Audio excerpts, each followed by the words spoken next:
costume suggestion. Super simple instructions for a sturdy, gym-friendly tail. You just need 4 things. Thick, adult-sized tail for about $15. 4 to 6 inch wide foam weightlifting belt for $10 to $20. And sturdy steel wire paper towel holder. I got mine from a dollar store.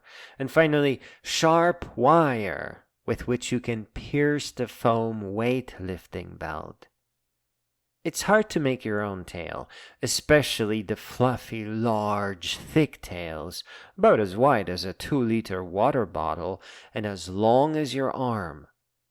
If you are going to try it, go to a used clothing store that has costumes or fluffy pillows or even furry blankets and get your fabric from there.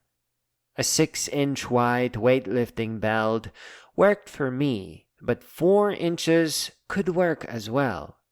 It should be a synthetic one, preferably with a mesh surface.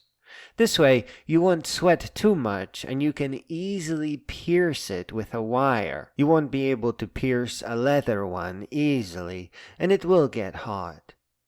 Either way, it does get warm beneath the belt, leather or synthetic. But I've been wearing my tail to the gym since mid-September, about 3 weeks now, 3 hours a day and 5 days a week, and I dance with dumbbells non-stop. And I feel fine. I actually burned holes for zip ties in my previous version of the tail. The heat neatly sealed everything off so no fluff came out. But zip ties need large holes.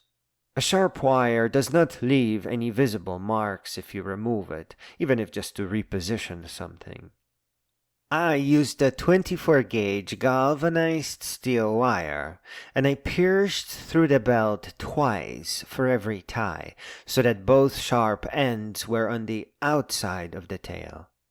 Once I looped it around the paper towel holder and twisted the ends together, I curved the pointy mess into the belt.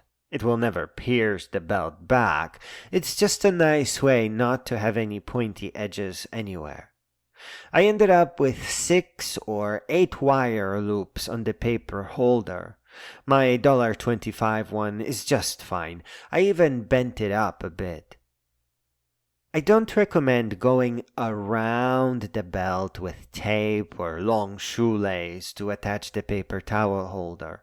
Don't add anything between you and your workout clothes, though you may have luck with thick thread and big needle instead of the wire. It is essentially the same thing, though a little bit classier, and neither the wire nor the thread will stick out. The tail on the other side of the belt will pull it in. It will countersink the loop. Consider a more wire-like paper towel holder rather than a metal rod, as you may wish to give it a little curve upwards as well. And mine was U-shaped, so I pointed the flatness upwards, so it's not just a single wire that can scratch through my tail. If you are going to bend anything, though, do that before attaching it, just in case a weld snaps off or something. And use a consumer-friendly paper towel holder instead of some thick wire that you curve around. It has a nice, safe loop at the top. If you have something sharp back there, even if you cover it up with fabric, as a joke, one of your friends may wish to perform a hump or a Heimlich maneuver, and you only want to stab them a little bit. In my first version, I covered the base of the paper towel holder with black neoprene, same color as the belt. But in my second version of the tail, where my belt is red to match my wrestling singlet, I put some acrylic paint on the shiny paper towel holder and left it kind of visible.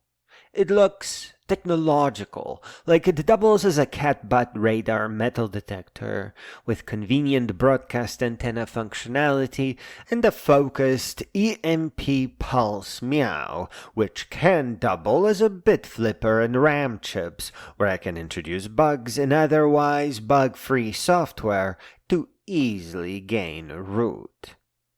And in fact, I already used the antenna once, as one of the older men at the gym started having what I termed as photographic incontinence, and was taking pictures of his arms left and right with my bouncy blurry ass in the background.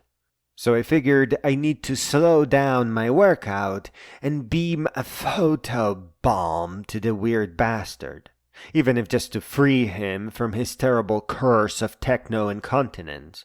And I did stick my furry antenna out like a nuclear submarine in slow motion, and he finally had his proof that bodybuilders are mostly feline, and he no longer needs to return to the gym for a workout, as he is simply not an alley cat.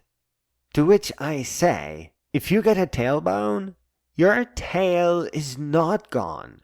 And without a prosthetic tail, your tail is actually just really, really tiny. Which is the opposite of the results that you would expect from a gym. So just get a bushy, fluffy, fuzzy tail and make sure that it's to scale.